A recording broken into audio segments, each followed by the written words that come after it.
Hello everyone, and welcome back to World of Warships Blitz with Terry. I am finally on a bit of a leave, and so I could spend the amount of time I did want to spend with the Shikishima, the new Tier 10 premium Japanese battleship. Now, I do have to admit, when I first started testing this ship, I actually had to stop and think about if this was going to be a game-breaking ship. Because my very first impressions were, oh my goodness. This ship is interesting. Well, I have to say, after spending a significant amount of time playing this ship, that I can happily report that it is not a game-breaking ship in my opinion. So, the Shikishima. According to the description that was added by Wargaming, this is the A150 design from World War II and from the Japanese Empire. Now, this ship didn't exist, that to start with, but the design certainly did. But let's take a little bit of a longer loop and talk very quickly about the Japanese battleships. The Japanese were a little bit late with the whole empire thing, and at the beginning of the last century, everybody had their empires, and the Japanese wanted one as well. Given that they were an island, it was supposed to include a lot of other islands, plus some large bits of the mainland, with Japan as its center. And their obvious opponents would have been the British and the Americans. And the British being a traditional naval power and actually having supplied some of the earlier battleships to the Japanese, and the Americans being an extremely large economic power. So the Japanese were aware that with an economy roughly about half the size of that of the British, there was no way they were going to build a fleet in terms of quantity that could take on these major powers. What they did consider in return, so how do you get out of that situation, was to build ships that were bigger and more powerful than anything else that was floating around, and thus either make everybody cower in fear, or in case they did want to go for a confrontation, make them powerful enough such that they could destroy anything in their path, and in return not be destroyed by anything in their path. While everybody was milling about with thinking somewhere between 14 and 16 inch guns, or up to 406 millimeters, the Japanese started with the Yamato design and with their 460 millimeter main guns. They kept that extremely secret. And in fact, actually, the Americans didn't find out until after the war that the Yamato didn't in fact have 400 millimeter guns, but 460 millimeter main guns. The Japanese, though, of course, were considering that while they were building the Yamato, that the Americans would eventually figure out that the Yamato was a thing and would build their own 460 millimeter gun battleships. So the Japanese considered to build a thing that could deal with a thing that was built to deal with the Yamato. And unfortunately, we don't know very much about them because they destroyed most of the designs, but this is the design A150 mentioned around here.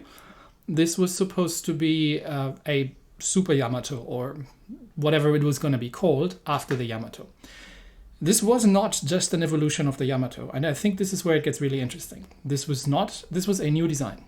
This was a different design. They were initially considering 8 of these guns, and they did go up to 510 millimeters. So they were supposed to be initially 8 510 millimeter guns with a 90,000 ton standard displacement. But it turned out that, well, this was too costly as well as too difficult to build on the shipyards and with the infrastructure they had available. So they settled for a very Yamato-like, but slightly larger and 6-gun design for the ships that they were going to build initially. Now, they were also expecting, and this is all pre-war, right? This was from the time when everybody still thought that battleships were the bee's knees, and there was nothing that could supersede a battleship on the oceans, and they were proven very wrong very quickly during the war, because people found out that if you drop shells from the air, it is extremely effective.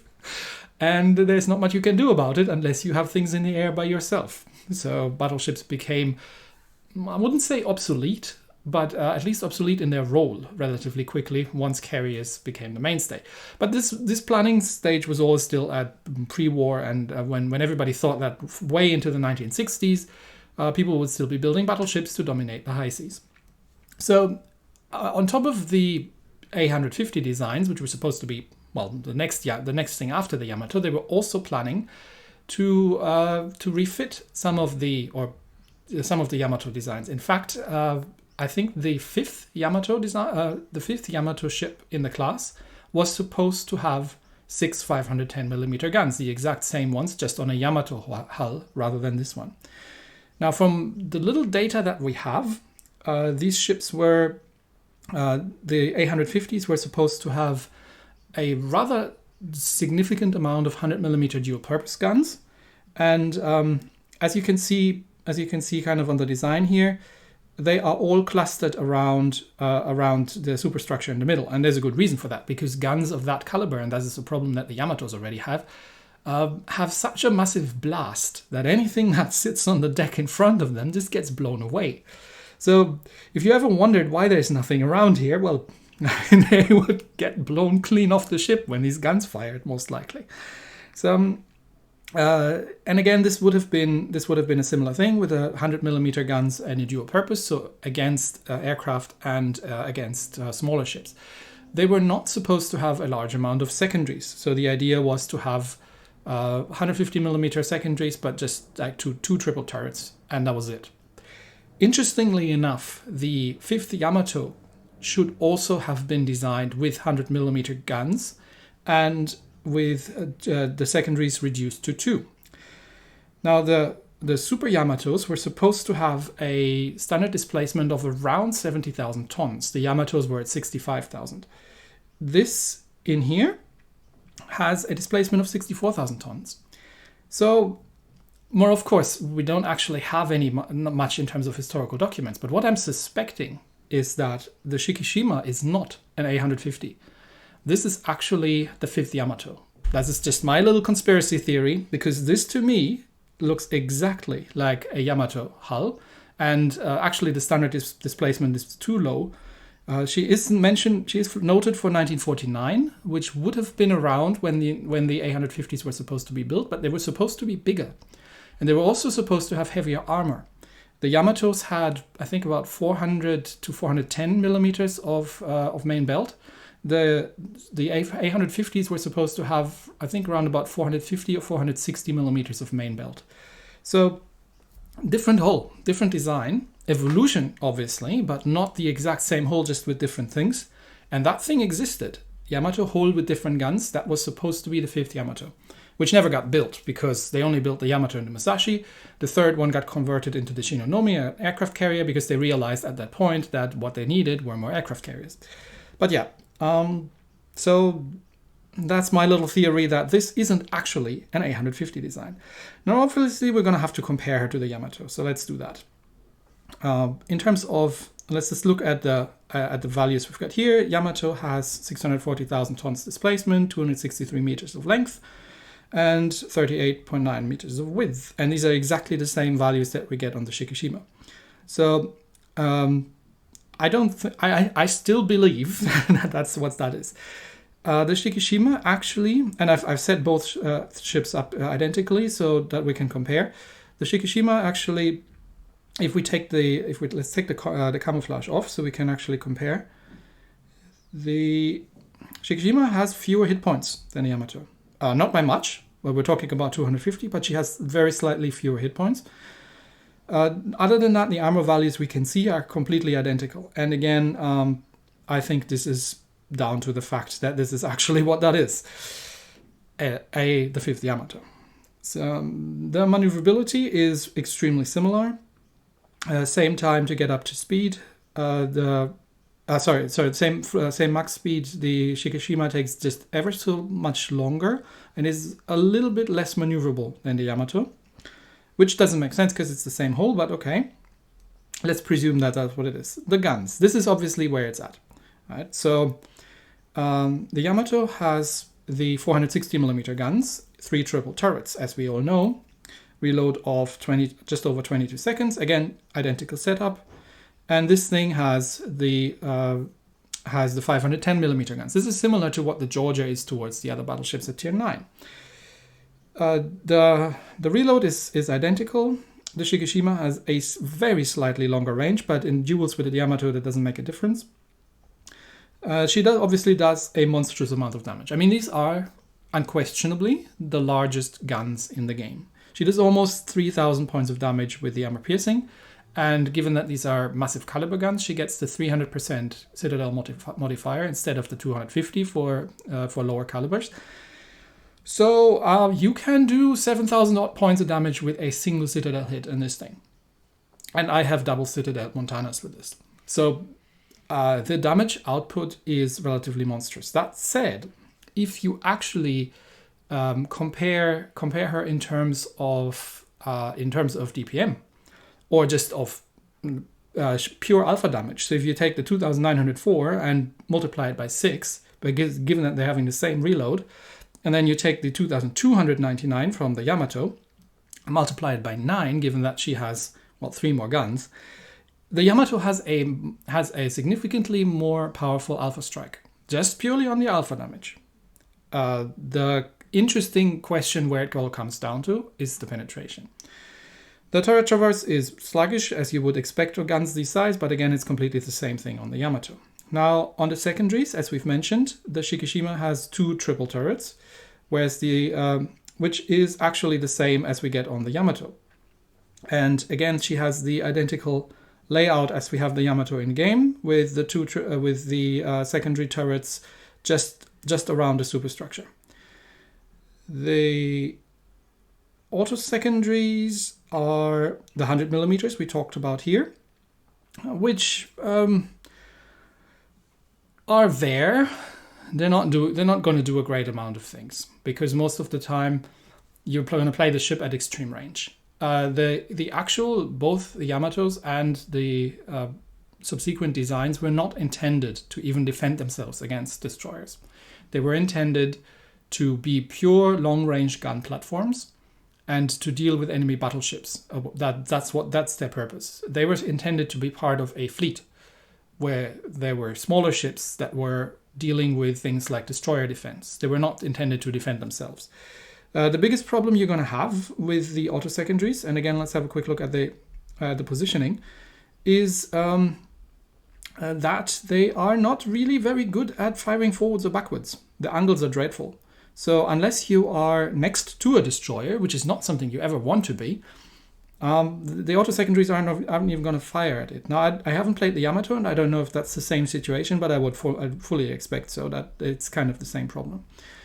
The Yamato did get, I think, 127mm auto secondaries. Yes, she does get 127mm auto secondaries, which have a longer reload. Well, not there.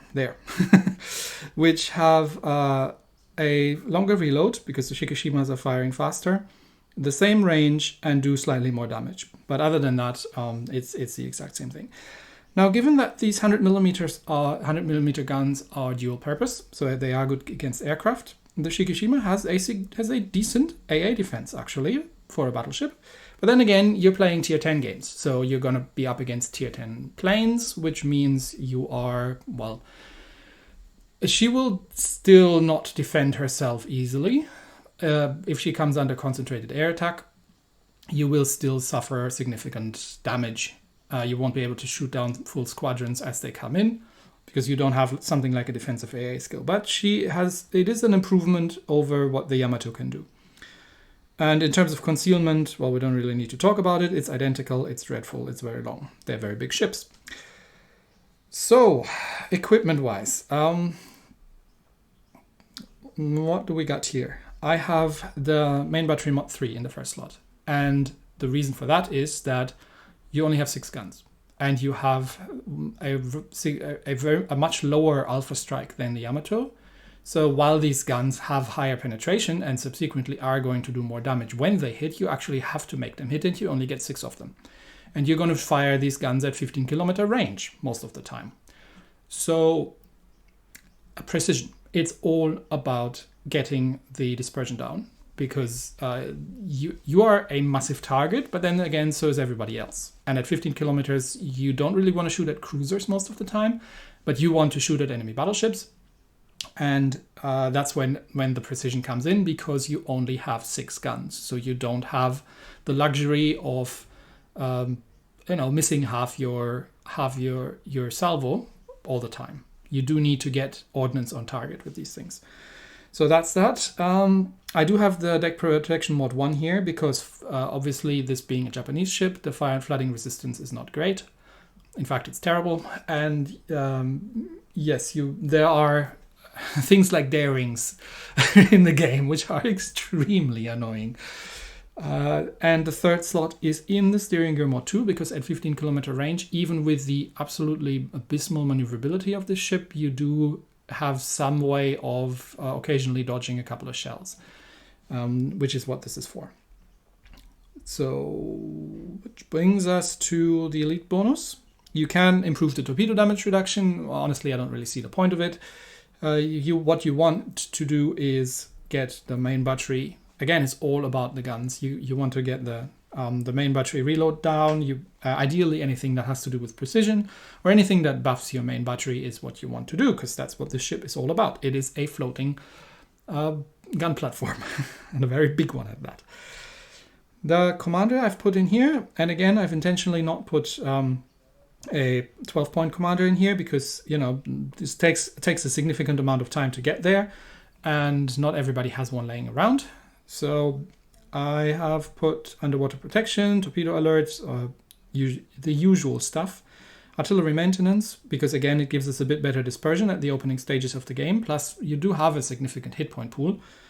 We've got Victorious Charge, the Survivalist. Now, you could argue that you would want another precise aiming to get it up to 4. You get 3 by default. It's not completely invalid, but you will get shot back at, and you will take damage if you are getting yourself into positions where there are gun duels. And I figured having a little bit more on the repair was not a bad thing to have, just to give you that bit more survivability. The marksman skill is obviously an absolute must, such as the extinguisher. It would have been kind of nice to get adrenaline rush, but again, you're never going to play this ship at close range unless it's the extreme late stage of the battle and you just got to hunt something down. But for 3/4 of the battle, you're going to stay at your maximum range and try to shell targets from long range. So extinguisher, just to deal with the occasionally extremely annoying airplane drops and HE spammers better, is a good thing. Demo expert, although you could go for close quarters combat, again, if you find yourself in a scenario where you go with destroyer, where you fight destroyers. But I do like the demo expert on these sort of things.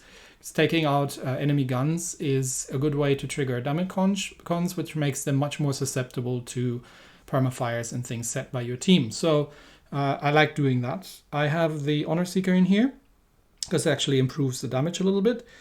And obviously you would get the APCS, and obviously you would get either horizontal protection if you want to get not hurt as much. And again, the A150s were supposed to have better armor than the Yamatos. I find that while the ship has guns that can penetrate pretty much anything in game, she can get hurt in return by things like Yamatos pretty well. So that might be a choice, or you want to get the Citadel damage up, which is not a bad choice because the Citadel output of this thing is absolutely monstrous. And because you only have 6 guns, Citadels is where kind of your main damage output is sometimes coming from. Now, camo-wise, I usually don't sail with the historical camo because, again, if you just get a ship out of a crate or a box or a container or something, it doesn't come with that.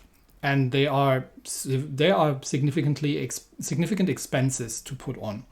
In this case, I have, because I find that you really, really need the 4% dispersion to get ordnance on target more reliably. Otherwise, it gets increasingly hard to reliably hit things at 15 kilometer, and that is literally the one thing that you want to do with this ship. So if you want to play this ship seriously, I would recommend investing eventually, if you want to pay for it, in the historical camo. So we're going to put that on. And yeah, so what I did say earlier, is the ship game breaking? As in, can she just delete things? No, she can't. You only have 6 guns. You're not going to get all 6 on target. The ship is mostly incapable of defending itself against destroyers. You do have the secondaries, but meh. You do have the auto secondaries. They don't do much. The main guns, even at close range, don't have a great dispersion. So hitting a destroyer even at point blank with these guns is actually pretty difficult. And again, you don't have the alpha strike because you only have 6 guns, right? You have got 6 times 1,600 damage, which isn't going to be enough to one-shot a destroyer. And you're never going to hit them. If they're maneuvering, you're never going to be able to hit them anyway. So she is having a very hard time defending herself against destroyers. All right then, last word before we get into a battle. Where do you actually get this ship? And that's something we're going to need to check. I think right now she is in the ultimate crate. Now, here's a word, right? It's not a game-breaking ship. It's not going to make you win every single time. It's not going to give you 100,000 damage every single battle.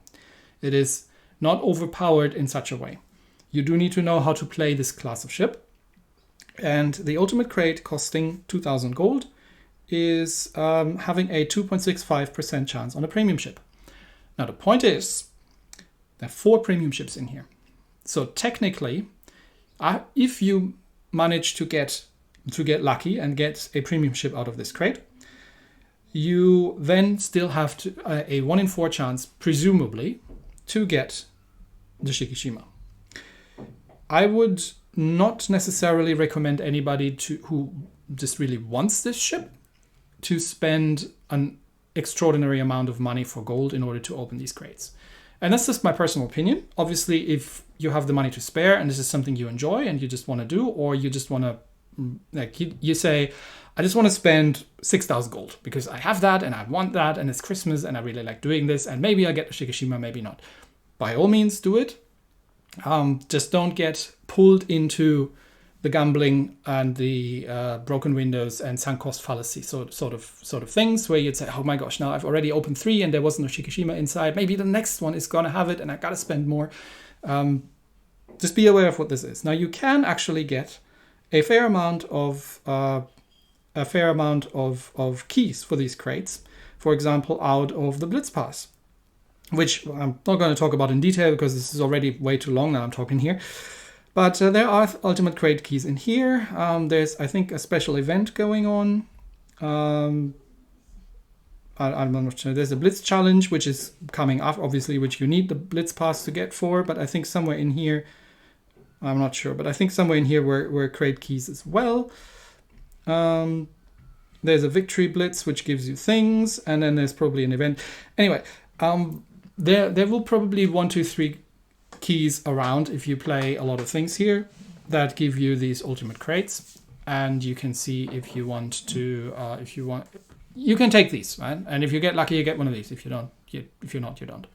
But just be aware that what you're gonna get. And honestly, I haven't played the Yamato, but they are, in my opinion, on par. I have had duels with Yamatos, and you're not easily going to defeat a Yamato in this thing. No way. I think they are very much on equal footing when it comes to these things. All right, now that's enough of me rambling. Let's actually take a look at a battle. And we are on Crash Zone. This is one of the newer maps. We're playing in Domination, and it's a straight-up Tier 10 battle, except for one Izumo on our team. In return, the enemy team gets a double Shima, Daring, and a Worcester, so fires and torpedoes galore. And that's not necessarily something the ship is extremely good at dealing with. So you really need to play her at range. If you start getting crossfired or you start getting close to things, you're not maneuverable, you're not very good at dealing with destroyers, and if a Worcester sits behind an island, he can just burn you down. So where are we going? I will probably make that dependent on where the destroyer go. I would like to go A, because looping around the flank, securing both flanks is a good way of getting crossfires onto the enemy team. But it looks like the Daring is playing it conservatively and is heading towards B-caps. So going alone with 3 destroyers in the enemy team would have been absolute suicide. So sometimes you can fight delaying actions on the flanks that get overrun, but I've got a very long range. So stay in the rear and look for targets that you can start shooting at, preferably enemy battleships, and start wearing them down. This is not a ship that you rush a cup in, very much not. So we have an extreme range of almost 16 kilometers, or even do have 16 kilometers, and the Daring is poking his nose, but there is an enemy ship, so we do need to get a little bit closer just to get our guns on range. Let's see what that is. Now, one problem I have with this extreme range gunnery... okay, there's a Worcester. Okay, maybe I can snap a shot off at the Worcester. That would be great to get rid of the Worcester. Not doing a precise aim because I didn't have time to actually aim this shot properly, and I have no idea how fast he's going. Well, we get one hit in. There's the Republic. The problem is that the rendering actually is a bit patchy at this, because these are outside rendering distance. So it's very hard to tell if he's going forward or isn't. It's often easiest to just look at the island and see if the ship's moving towards it. Like, look at a fixed point that you know is not moving, and see if the ship's moving towards it or away from it. This was disappointing because he's in reverse. The shells are pretty quick, so I might have got a chance to get another shot at the Worcester, and they have good arcs such that you can lob even islands as big as this. Worcester moving forward. Worcester probably is going to stay there, so let's get a shot out this way. And I'm just waiting for them to loop around A. I know that there's something in A coming my way.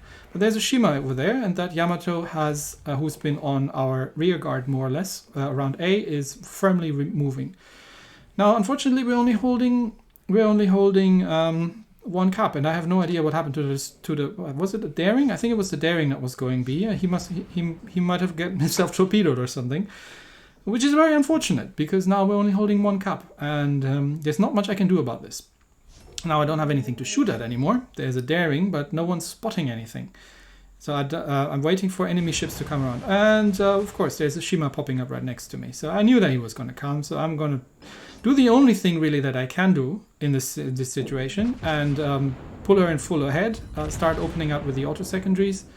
And just empty my tubes. I got one full pen. Switch over to HE, and you see as soon as you are stern in, the auto secondaries can no longer fire. I mean, the Shima is also not visible, but yeah, it's nothing really happening right here.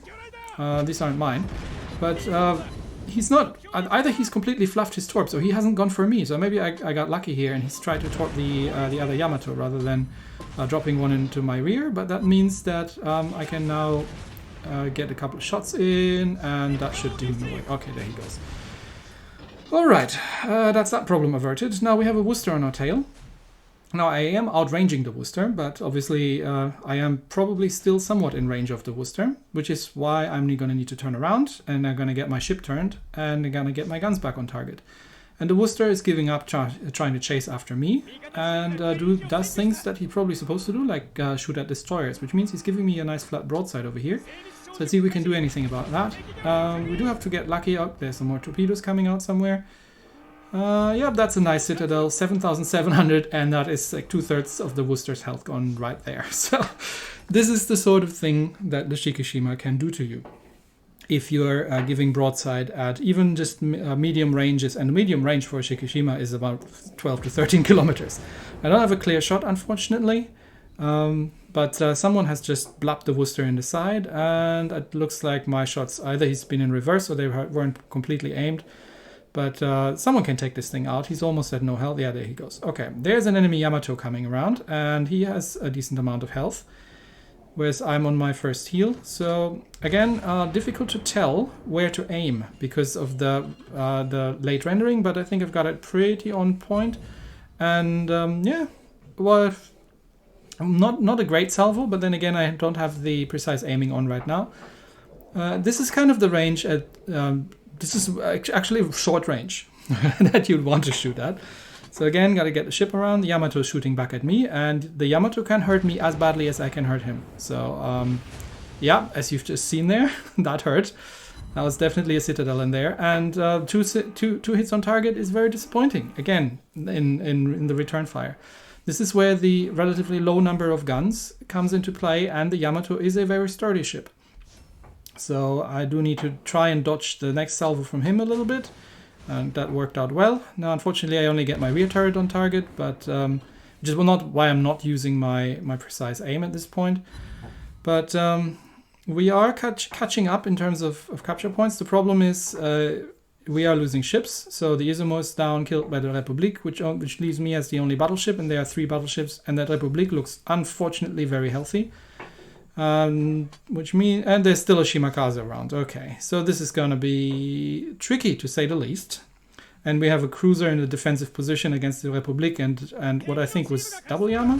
So let's see if we can do something about the Republique. And the Moskva is not going to help against Shima, but our destroyer is in a close range fight with the Shima, so hopefully he can hold him at bay.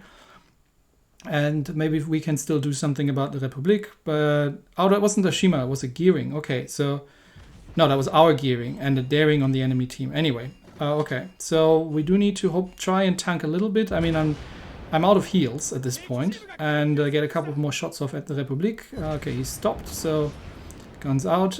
This is, I mean, there's double Yama, and the other Yama is full health. And the Republique, there's no way I'm gonna do this, but I can still see if I can maybe get a couple more shots off at the Republique. And there's also a destroyer not far from here, so yeah, we've lost this one. But yeah, we can get a couple more shots and another salvo. There's the big caliber, and there's another nice citadel, 7,500 points of damage, for a grand total of 91,000, which is about what you can expect in a game that isn't just all destroyers, where you can you play as your role. And again, this is probably my main problem I have with this ship, is that you cannot multi-roll very well. Well done to the enemy Republique, done more damage than me still, and grab the capture circle. You can't multi-roll very well. You can't rush a cap and hold it, because you don't necessarily have the extremely high Alpha strike. You are extremely vulnerable against all kinds of things, aircraft, destroyers, HE spammers, these sort of things.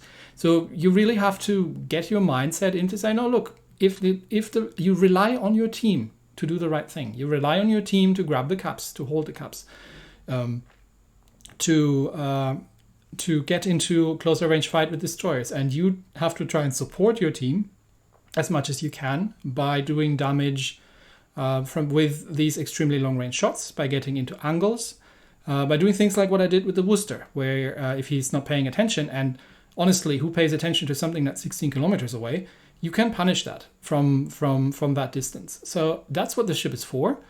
It's about positioning. It's about figuring your angles out and making sure not everybody's shooting back at you at the same time. And it's about trying to punish at long range. And that's pretty much the only thing that she can do. So personally, this is not a ship I'm hugely excited about, but I have been playing on the Asian server for a little bit last night and today. And there is an incredible amount of battleships and Yamatos out there. So you people seem to extremely enjoy this sort of gameplay. Usually it's 5 battleships and 2 destroyers or something like that. And the destroyer just go around, bully everybody with impunity, which is very annoying. But again, especially in this ship, there's absolutely nothing you can do about it. So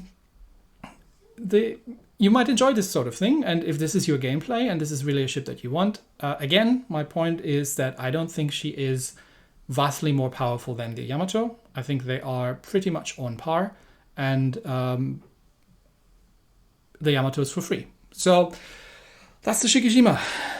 And now I wish everybody a good holiday season, and I'll see you all next time. Bye-bye.